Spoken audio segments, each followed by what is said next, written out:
오늘 우리에게 주시는 하나님 말씀 마태복음 13장 47절에서 50절까지의 말씀입니다.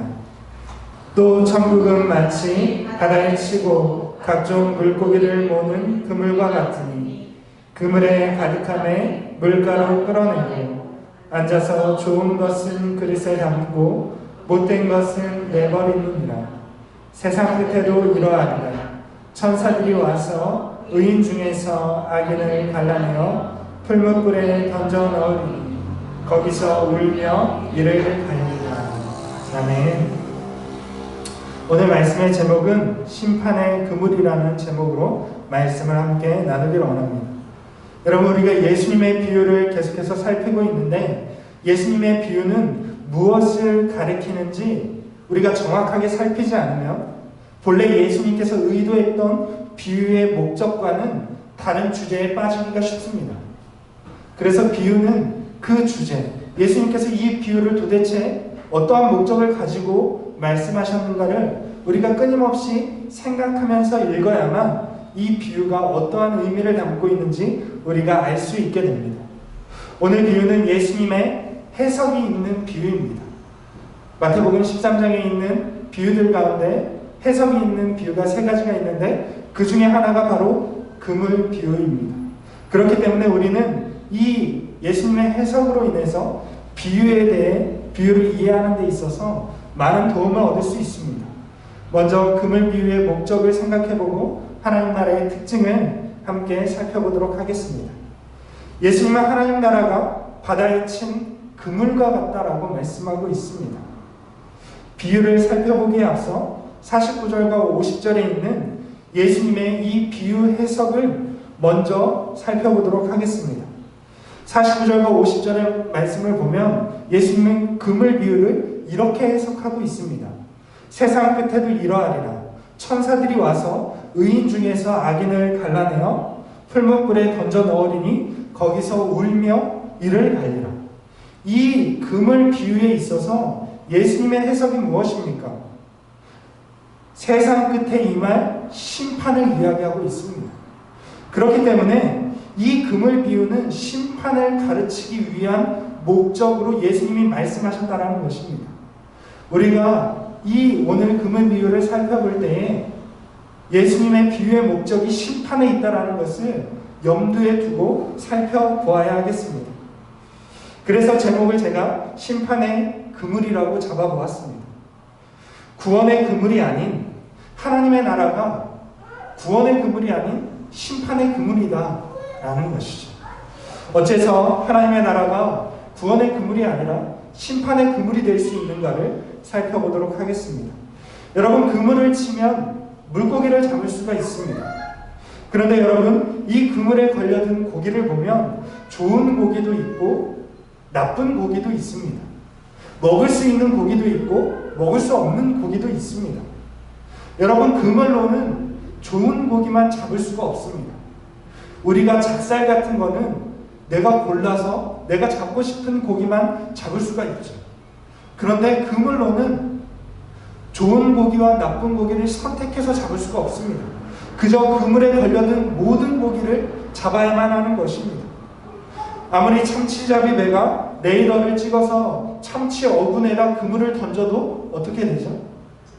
참치만 잡히는 것이 아니라 온갖 종류의 고기가 다 함께 그물에 걸려 올라옵니다. 여러분, 좋든 싫든 그물 안에 들어온 모든 고기를 다 잡을 수밖에 없는 것입니다. 하나님의 나라는 바로 이 그물과 같습니다. 하나님의 나라는 모든 고기를 다 잡는 그물입니다. 그릇에 담을 좋은 고기도 잡고 그릇에 담지 못하고 내버릴 고기도 잡는다는 것입니다. 그물이란 모든 고기를 차별 없이 잡는 도구인 것처럼 하나님의 나라도 모든 사람을 다 사로잡는다는 것입니다.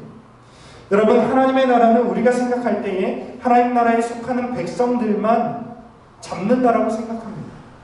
예수님께서 하나님 나라의 백성, 들어갈 사람들에게만 하나님의 복음을 전하셨다면, 그랬다면 이 말씀이 해석하기가 너무 쉬울 텐데 뭔가 이상합니다.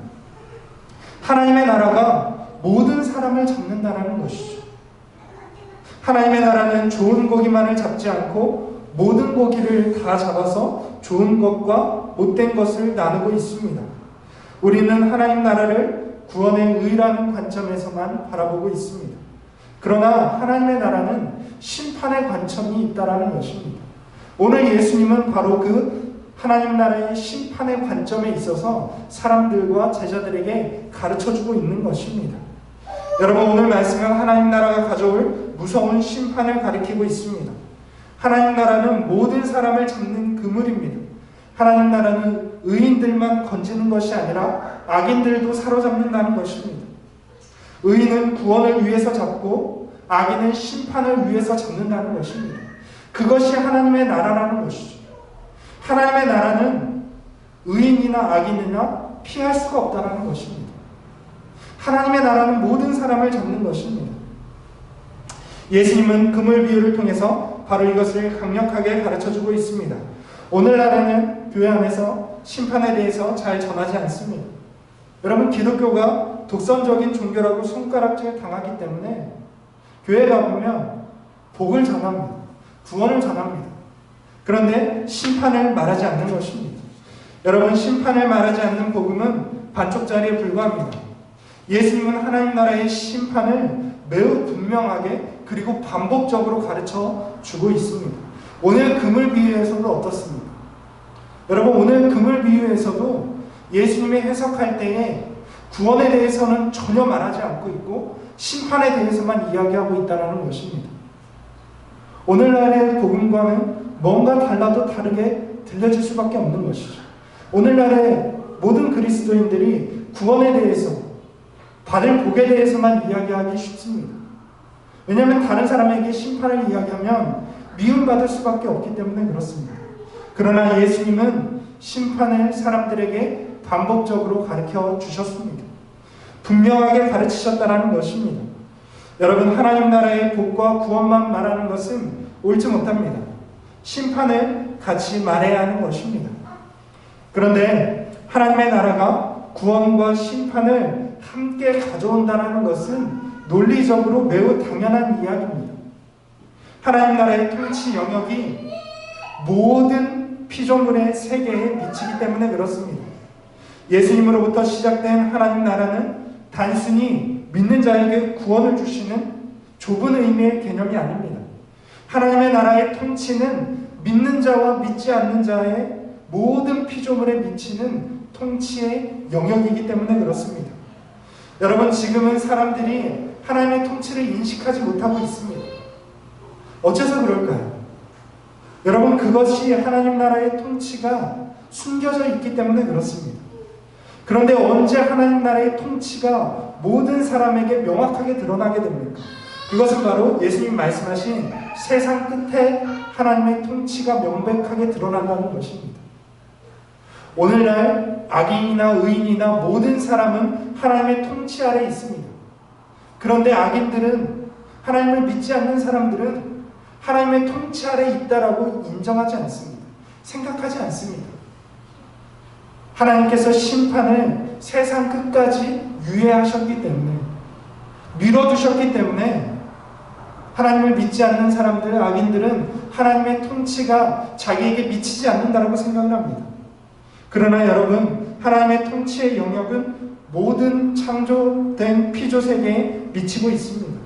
여러분, 심지어 하나님을 대적하는 사단도 하나님의 통치 아래 있다는 것을 성경은 이야기해주고 있습니다.